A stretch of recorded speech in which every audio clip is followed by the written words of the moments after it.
Welcome to the Black Entrepreneur Experience podcast, inside the business, buzz, and brilliance of Black entrepreneurs. Here is your host, Dr. Frances Richards. What happens in Vegas goes all over the world on Black Entrepreneur Experience, episode number 384. Thank you for joining us as we elevate the Black Entrepreneur Experience by interviewing CEOs, thought leaders, innovative thinkers, and Black entrepreneurs across the globe. I'm your host, Dr. Frances Richards. Our next guest went from a struggling insurance salesman to becoming a self-made entrepreneur, digital nomad, and founder of PitchDB, a software company. Welcome, Ron Story Jr. Hello, everybody. How are you doing? How are you doing, Frances? I'm great. I've given our audience such a brief bio. Why don't you fill in the gaps and share with our audience what you'd like them to know about you and your company?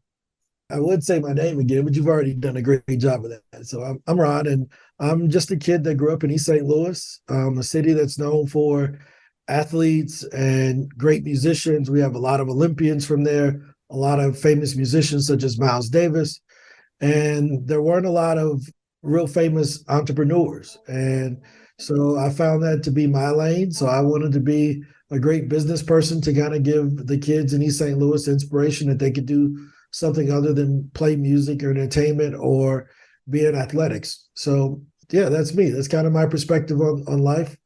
I like to inspire people to challenge their current fears and beliefs. And for me, that was getting out of East St. Louis and traveling the world and living in other places to be able to see if there was a place that I would be treated best. Talk about your company, PitchDB. So PitchDB is a company that I actually purchased back in 2018. So in January in 2018, I purchased a data company out of Austin, Texas that was used to send emails to people. So we bought about 300 million people's email accounts, along with their job title and their LinkedIn profiles and things of that sort, in order to start sales conversations. We eventually focused that down into getting people booked on podcasts, just like I'm talking to you now. This conversation was set up via my assistant who said, I told her, hey, I need to be on more podcasts. And she said, I'm going to find you some great ones. And she sent me a list of ideas. And I said, I like this, I like that. And here we are today. So PitchDB enables people to do exactly what we're doing right now, which is talk over podcast. Okay. And talk about, I want you to fill in the blank.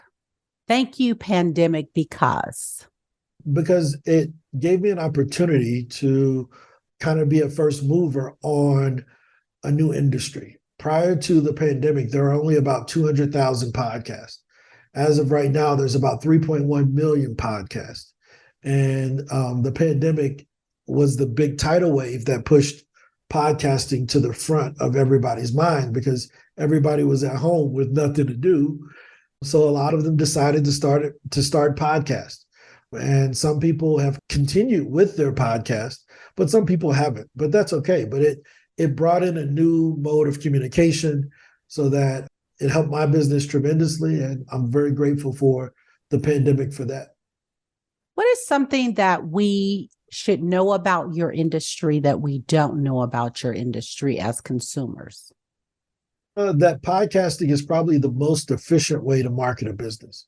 Imagine when I was younger on television, we had infomercials where people would go on there and it slices, it dices. And if you buy it for $19.99, we'll give you 50 more knives. And they give you the Ginzu commercials. You had all of these infomercials, right? And nobody really wanted to watch them unless you were interested in what they were talking about.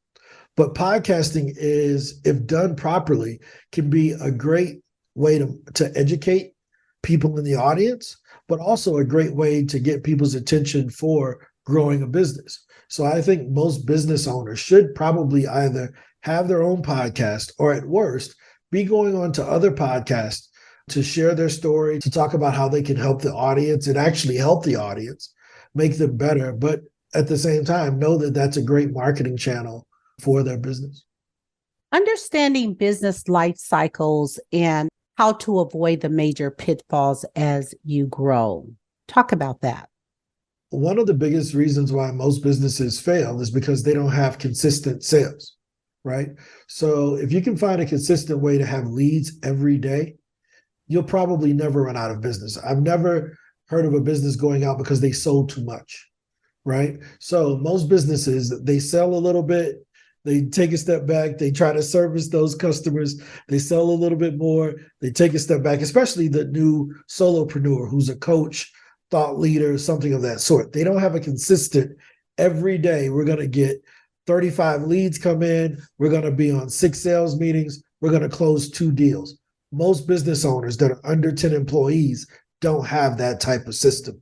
They're kind of sometimes selling, right? So if you're going to make it to the next stage in the business life cycle, consistent sales is the number one thing. And that's what most businesses that I talk to are usually missing. They're missing that consistent sales channel where they can have leads every single day to close sales. And when you're talking about that solopreneur and to have that consistent sales each and every day, what would you recommend for them to get that? I think the first thing they have to do is to find out where their people live. And what I mean by that is not where they physically live, but where they congregate online, right? So it may be podcasting. If you know that you can get in front of 500 to 1,000 people just by going on a podcast, you should go on podcast every day.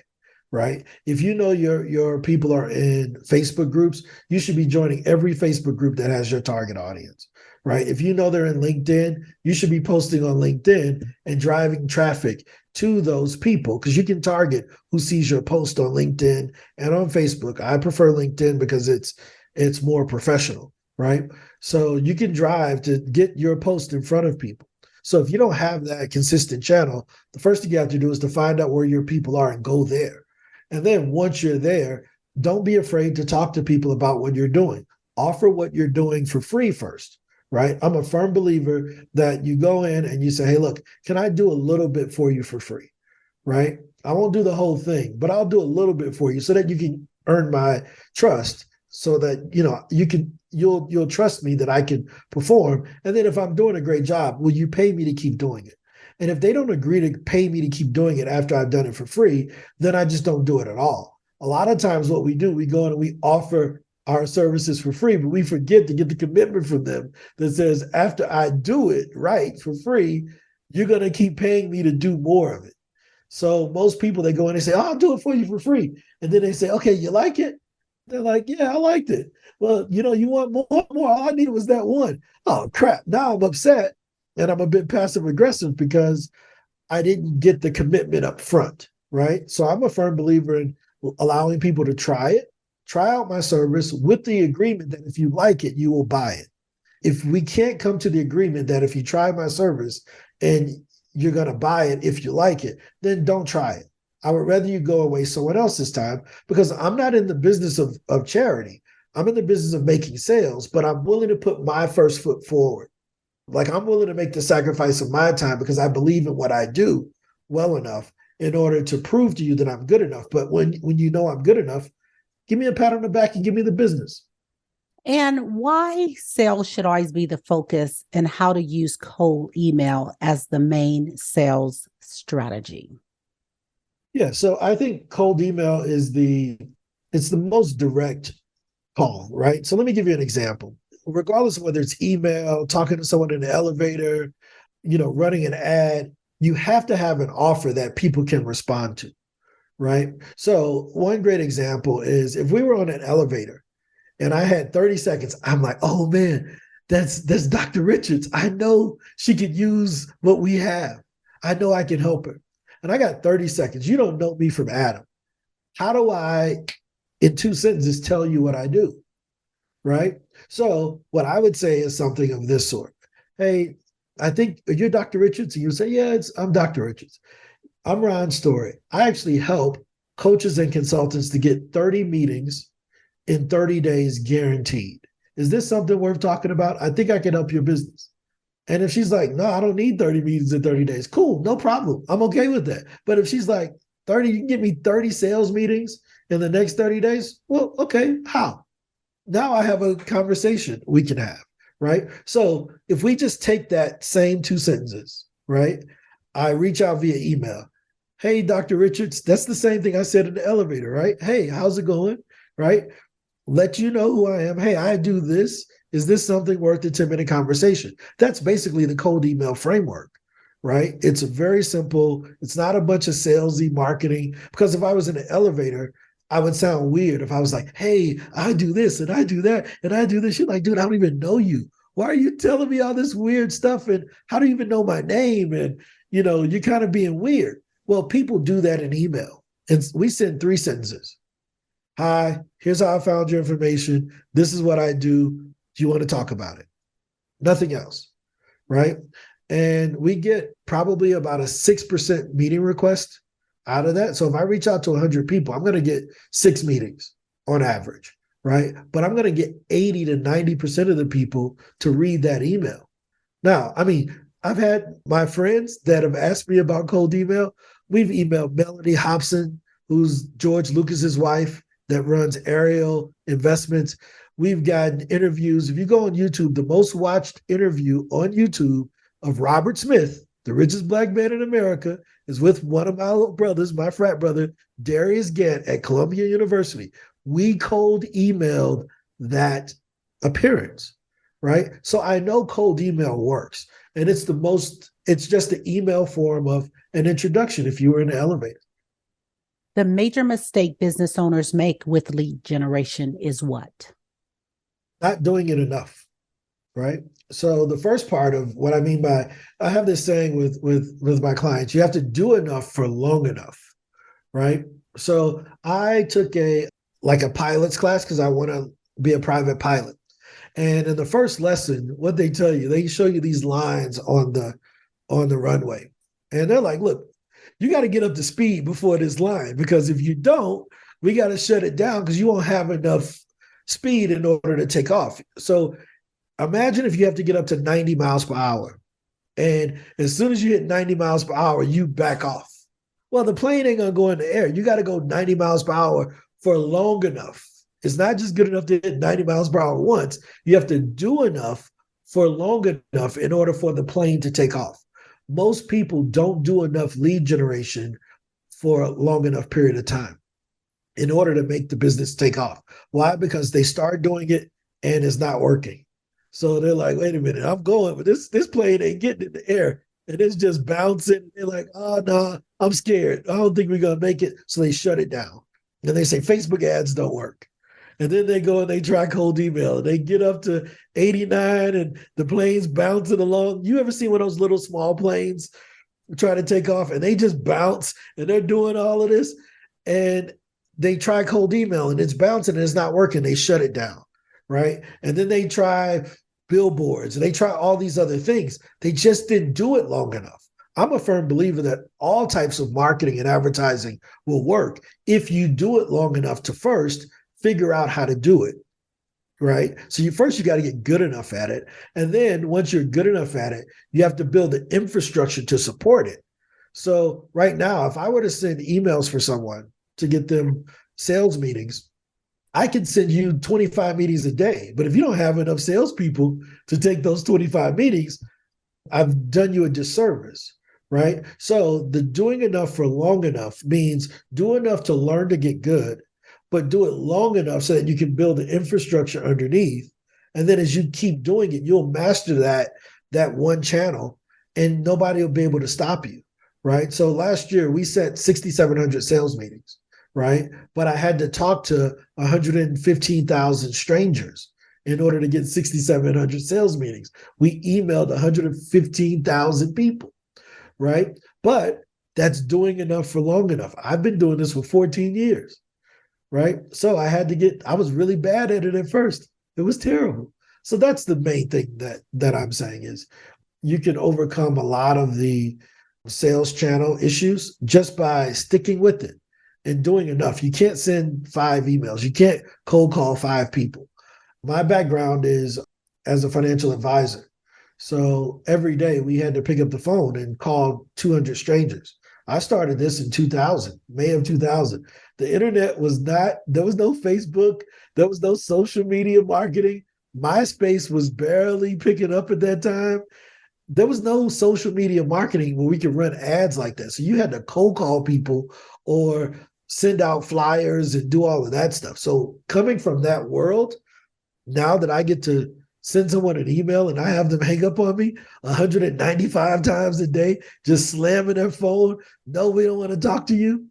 Man, this is easy. I'll do this for the rest of my life because I'm not getting screamed at, you know? Ron, if you lost everything and you had to rebuild in 30 days, what business would you start and why?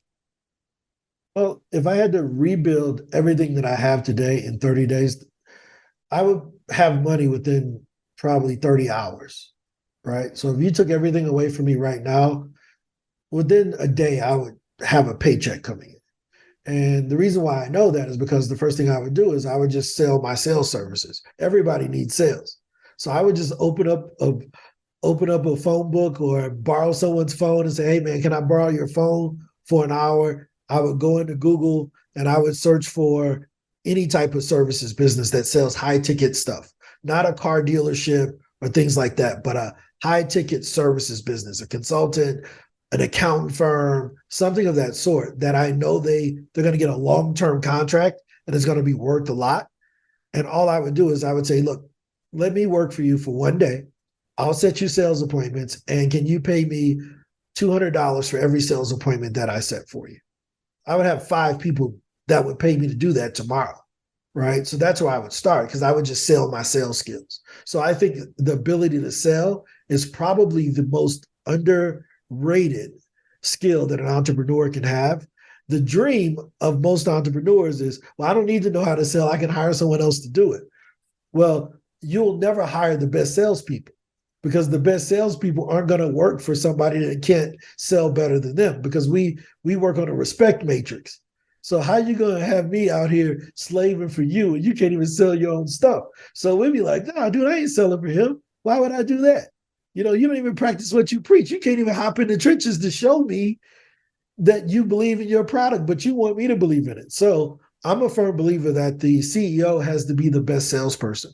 So if I lost everything tomorrow, the first thing I would do is I would go back to selling.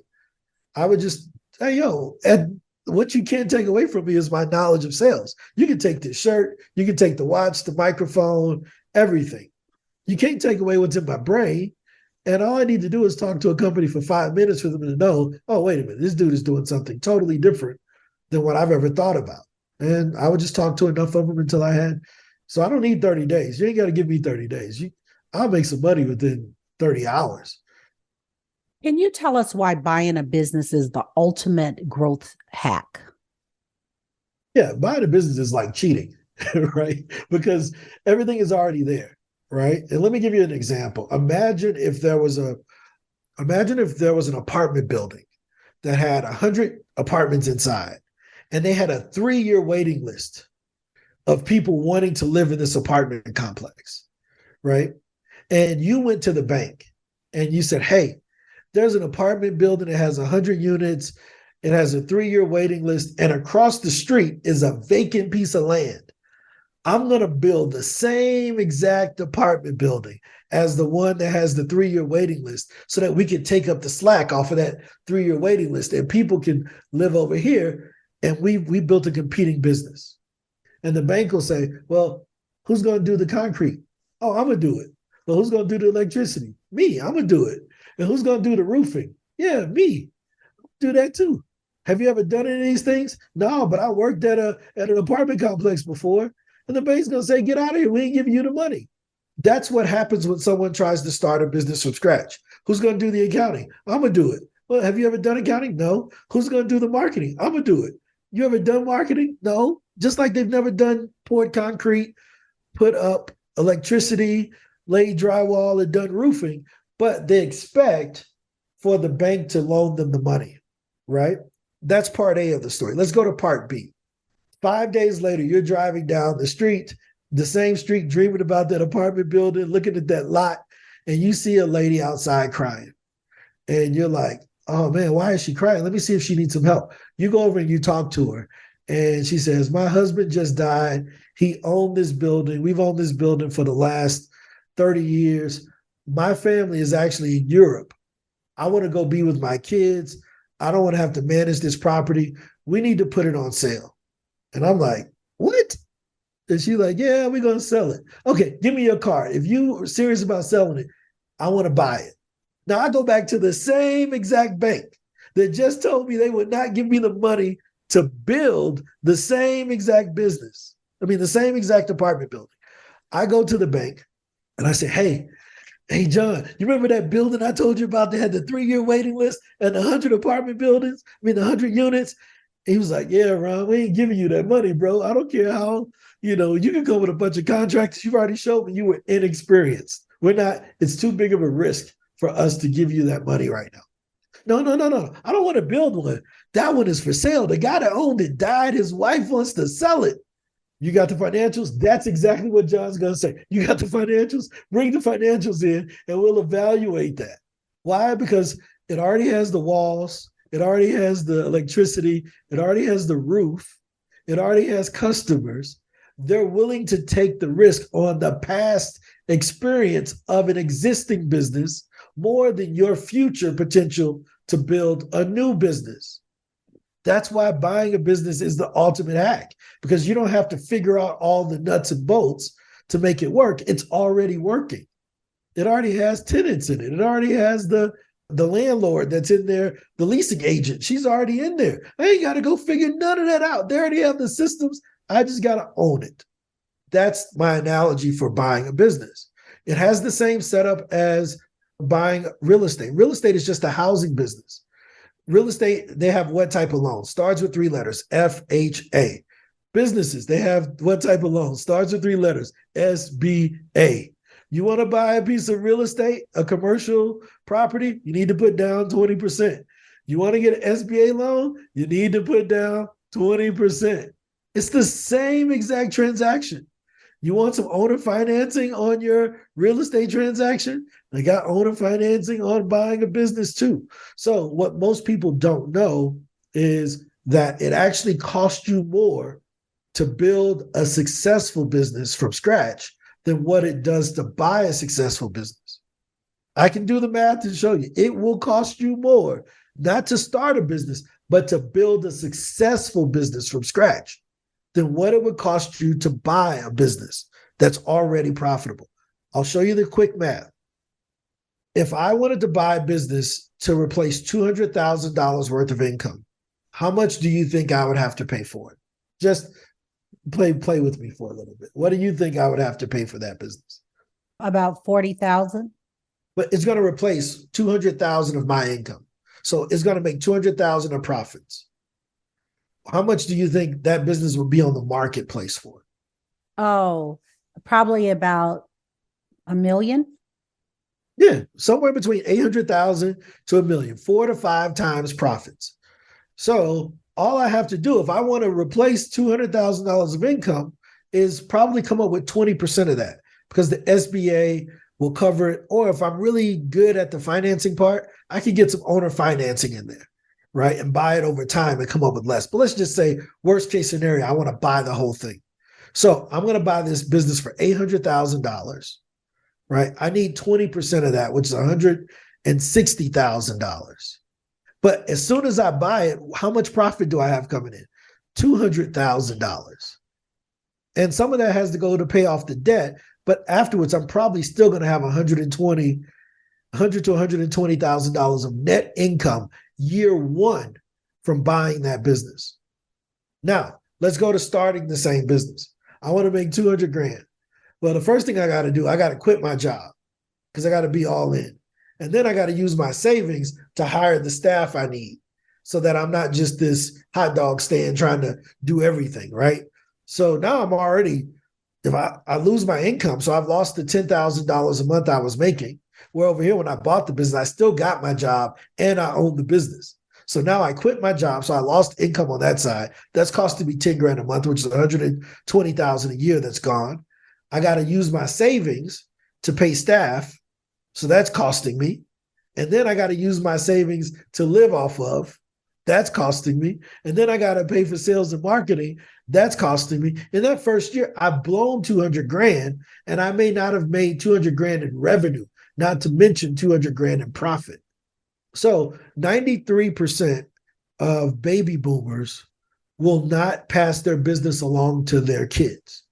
There's a great Chicago Sun-Times article where Chicago is going through a huge blue collar issue right now because most of the welding and manufacturing businesses, the kids don't want to come back and run dad's multi-million-dollar blue collar business. So I see those as opportunities to go out and to buy. You can raise funds from family, but the banks will support you on that. The banks will always support buying an existing asset. They will not support purchasing or building a new asset. That's why they have venture capitalists on that side who are willing to take the risk, but they're going to take half of your business. That's why buying a business is the easy growth hack. I got the banks on my side. They don't want any equity. I go in with income right off the bat. So I'm not like, oh man, how are we going to make money? No, I'm only buying it if it's making money. If it's not making money, how is it going to pay the mortgage?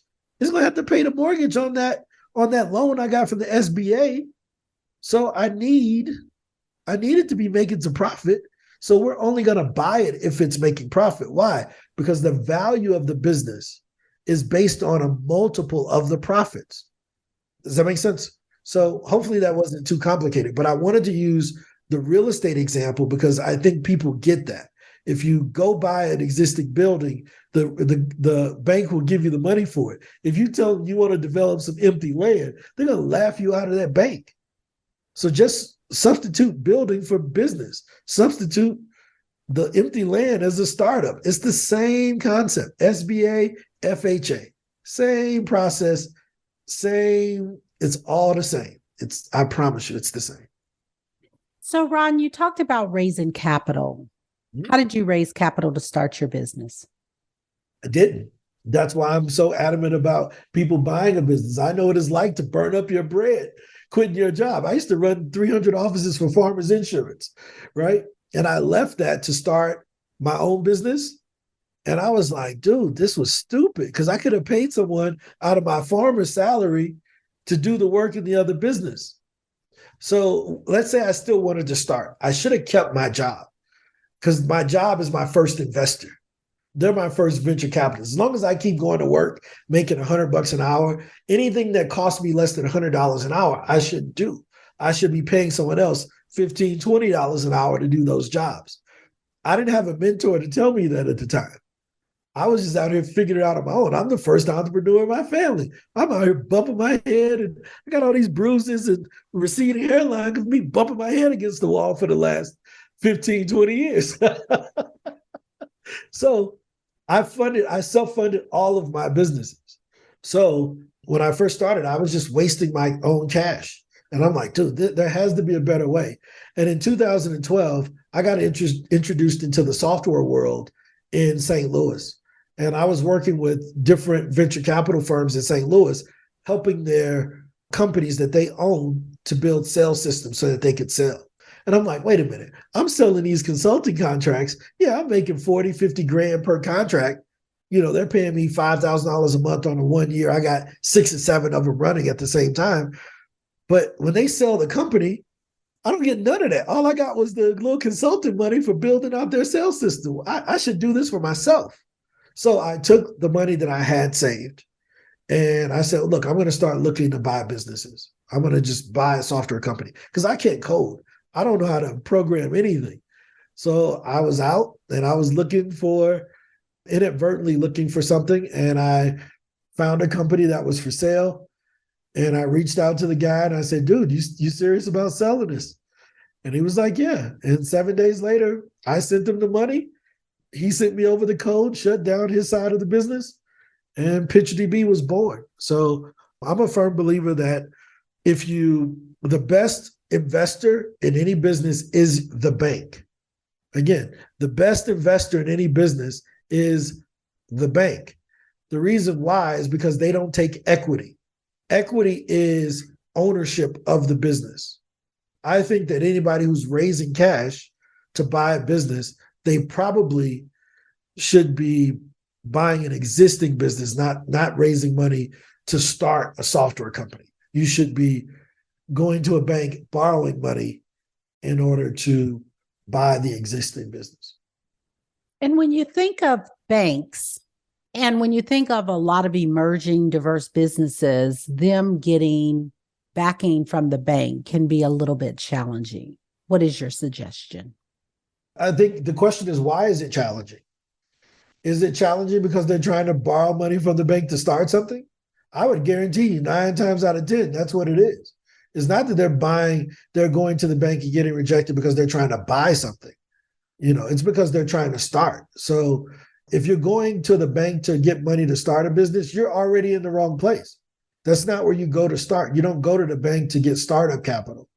You go to the bank to get acquisition capital. So here's what I'll give you a solution to my complaint there. Let's say, for instance, I wanted to start a Mexican restaurant because I make the best birria tacos in Colombia. How would you suggest I go about it? Would you suggest I go look for places to rent? The normal person would say, I'm going to go look for a space. I need to find out how much these kitchen equipment cost. I got to get some plates and all of this stuff, right? And I think that they should, if that's what they want to do, go ahead. But be ready for the rejection from the bank. You know what I'm going to do? I'm going to open up my phone. I'm going to take my iPhone and I'm going to type in Mexican restaurant, taco houses in Medellin, Colombia, or whatever city. And I'm going to call each and every one of them and say, have you ever thought about selling? Have you thought about selling? And I guarantee you one of them say, yeah, for the right price, I probably would sell. Okay, let's have lunch. And I would go into their restaurant and I would buy them lunch at their restaurant because I want to taste the food, right? Because I don't want to buy a company where the food is trash. So I'm going to meet you at your restaurant. I'm going to buy you lunch there. I want to taste the food. If the food is good and we're able to come up to a deal, cool. I'm buying that restaurant. And what am I going to do with my little dream I had? I'm just going to add those tacos to the menu. I'm going to add the tacos to the menu. It's zero risk. Because guess what? If people in Colombia don't like my tacos, guess what I still can do? I can take them off the menu and I still got a good Mexican restaurant that's profitable that I own. The bank will give me money for that every day of the week if I have decent credit and a little bit of down payment money that I've saved. But if I went to the bank and I said, hey, I want to start this new restaurant. Restaurants are the most likely to fail businesses on earth. They have the highest probability of failure and the lowest profit margins. Who wants to run a restaurant that's like start one from scratch? That's hard. I would just go buy one and put my tacos on the menu, player. That's great. I think that's a brilliant strategy. I like that. Thank you for that. Ron, tell me the mindset required to build the life of your dreams. I can sum it up in one statement. You got to work like a slave to live like a king. Most people, they see the living part. Instagram shows the great living part. You go on Instagram, you can see everybody with their Lambos and, all of this stuff. But they don't see people like really working. One of my good friends, his name's Marvin. And if you look on Instagram, he's everywhere. I mean, he's doing all of this great stuff. He's doing conferences and all of this. But people just met Marvin in the last 12 months. I've known Marvin for 7 years. This dude works all day, every day. But they didn't see that. They didn't see all of the beating his head against the wall, doing 5 meetings a week, buying 100 people a week dinner at Ruth's Chris, literally buying hundreds of people a week Ruth's Chris dinners just so they would listen to his speech. He would buy them dinner so that they would listen to his speech. Now they see him giving talks and they're like, man, how you get so good? He did 3,000 dinners. So if you work like a slave, you'll eventually live like a king. But most people want to live like a king and just have a bunch of slaves underneath telling them what to do. And that's just not how business works. So high five to Marvin for what he's done. I admire the work that he's done, but I watched him work. I watched the hard work and the trials and the tribulations and all of the stuff. Now he gets to live like a king and everybody think it just happened yesterday. The dude's working 15 hours a week. 15 hours a day, 7 days a week to build what he has. So just hard work. Ron, I want you to have a monologue. I want you to name this person, living or not. They've inspired you so much. What are you saying to this person? And name the person. Oh man, that would be tough. I'll use my mom. She's easy, right? I'll give a great tribute to my mom. My mom, she born in Norfolk, Virginia, moved across the country with my dad because he was in the Navy, and this is where he was from St. Louis. And we grew up our entire lives in East St. Louis. And the amount of perseverance and courage it takes to be so far away from your family for so many years for the sake of the kids, for us to be around my dad and everybody else. I think that was courageous. And it kind of mirrors what I'm doing now, living 5,000 miles away from my entire family, raising a family of my own. I know the courage it took for her to do that. So I would just say thank you to her for being a courageous woman, always being happy. I've never heard her complain about anything. And yeah, so I would give a tribute to my mom because I think most of my character comes from her. She's a stand-up lady, and she never made $1 million or did anything outrageous that most people would give kudos for. But she raised 3 great kids. She raised some great grandkids, and now she has 2 great grandkids. I'm gonna give a shout out to my mom right now. Everybody else, she's the most important person outside of my kids. Ron, if you conducted this interview, what is the one question you would have asked yourself? I want you to ask the question and answer it. Why do you live where you live? That would be the question. Are you there because you're afraid to go and see what else is out there? Are you there because you believe that you're trapped? Are you there because you don't feel like you have the capital or the means or the business to go and see what else the world has to offer? Why do you stay where you are? That's the question. To answer that, I would say I encourage everyone who's listening to this to get your passport. It costs $1 a month for 10 years, which is $120. It's $1 a month. You get 120 months. You can travel to probably 100 countries without a visa, just with your passport as a U.S. citizen. Go out and see the world. We're going to all eventually die one day. And I think that character and courage is built by stepping outside of the comfort zone. So that's what I would do. I would ask everybody, why do you stay where you are? Why not go and see Europe, Africa, South America? Go see where us Black folks are from. I'm surprised when people come here, they say, Black people live in Colombia? More slaves were brought to Central and South America than North America. I encourage people to go out there and see other people who look just like you, that speak multiple different languages. People think I'm an alien because I can speak Spanish. I'm like, dude, I'm not an alien. I just practiced. So to see a Black man from East St. Louis, hablando español, cuando quieren, it's like, oh man, what did he say? Like, to see a Black man from St. Louis speaking Spanish when other people want him to, that's a gift. So I challenge everyone to step out of your comfort zone, go see the world, and you'll be surprised how to positively affect your business. You'll learn how different cultures do different things, and you may find some great opportunities. 9 of our employees all live here in Medellin. So everybody in my company in PitchDB, they all are Colombians. They're just Black people that speak Spanish. So we're hiring Black English speakers here in Colombia that are native Colombians, but they're just Black that natively speak Spanish, but they also speak English so that they can talk to our customers. And what can we do right now to support PitchDB? Well, the first thing you can do, I would actually say, what could you do to support yourself using PitchDB? You can go and sign up for a free account on PitchDB and get on more podcasts, right? So from a selfish point of view, like in your own best self-interest, if you would like to be interviewed on podcasts just like this or other podcasts that may fit your core audience and your topic, we have 3 million podcasts inside of PitchDB. They're all looking for guests. So I can promise you that if you go in there and you send out some invitations and ask people to be on podcasts, you will be. So don't do it for me, do it for you and for your business. Hop on to PitchDB. It's www.pitchdb.com. When you sign up, we'll give you all the instructions you need. We show you how to write the pitches. We give you templates. You can listen to the podcast inside. Do it for yourself. Don't do it for me.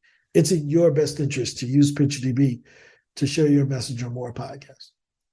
We've come to the part of our interview. It's called Rapid Round of Fun. I'm going to ask you a series of questions, and I'd like you to give me very quick answers. If there's something you desire not to answer, feel free to say pass. Are you ready for the Rapid Round of Fun? Sure. What is your comfort food? That's a good one. Steak. I probably eat steak every day. The last movie you saw? Avatar. The Walk of Water. I think that's the name of it. The latest Avatar. You relax doing what? Playing golf. Your favorite singer or rapper? Right now, it would be Tim's, the Nigerian R&B singer. Tim's or either Daniel Caesar. I would give one male, Daniel Caesar, a woman, Tim's, Tems. She makes great music. Your favorite dance song? La Rebellion by Carlos Arroyo. I think that's his name. It's a salsa song. Your favorite month? No, that's when I was born. It's the greatest month ever. Your ideal car? I don't know. I don't even own a car right now, which is weird. I was a big car guy. I used to take pictures of a bunch of cars. So I would say a Mercedes because I've owned a lot of those. So that's the car I've owned the most. Ron Story Jr., thank you so much for joining us on Black Entrepreneur Experience Podcast. Before we let you go, share with our audience the best way for them to connect with you and to do business with you. And feel free to leave all your social media handles. Well, all of my social media handles are the same. RONSTORYJR. You can find me everywhere just with that, whether it's LinkedIn, Twitter, Facebook, Instagram, whatever you use it. If you look up Ron Story Jr., I own it. If you want to know more about me, just add a .com to the end, ronstoryjr.com. All of the companies that I've owned, either started or have purchased, they're all on my website. And I would tell you to always do what's in your best interest. Don't do it to support me. Do it because you believe I can help you.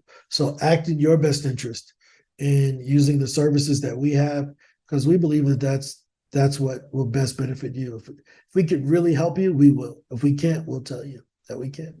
Thank you, Ron. That's a wrap. Thank you for listening and subscribing to Black Entrepreneur Experience. We would love for you to leave a review and rating on iTunes and share with your friends. For show notes and more episodes, go to www.beepodcast.com. Join us next Wednesday, and remember, green is the new black. So keep your bank accounts and your business in the black.